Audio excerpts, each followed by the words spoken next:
В отделении патологии новорожденных и недоношенных детей, что в Центре охраны материнства и детства, наблюдается рост количества младенцев с симптомами коронавируса. Этот тип вируса отличается высокой заразностью. Для новорожденного омикрон может вызвать обычную респираторную инфекцию. Что это такое? Может повыситься температура тела у ребенка. Ребенок может слабо сосать, ребенок может срыгивать, ребенок может дать кашель, потому что мы прекрасно знаем, что сегодня штамм омикрон, он поражает верхние дыхательные пути. Он в редких случаях спускается в легкие, только у людей, у которых есть какие-то фоновые состояния, тяжелые, пожилые люди, да.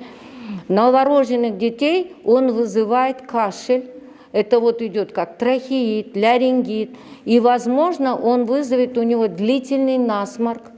И в этом случае родители должны быть очень осторожны, наблюдать за этим ребенком.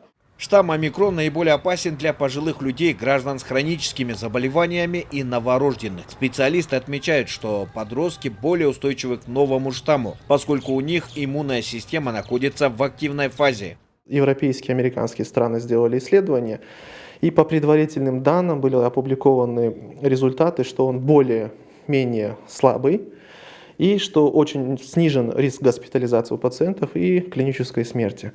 Но потом, после оценки этих исследований, было выведено то, что в статистическую обработку вошли в основном молодые люди.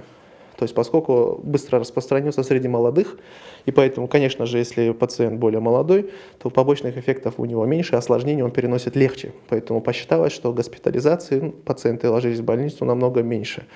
Но, тем не менее, этот штамм также вызывает сильные осложнения, такие как пневмония, респираторный дистресс-синдром, ну и вплоть до летальных исходов.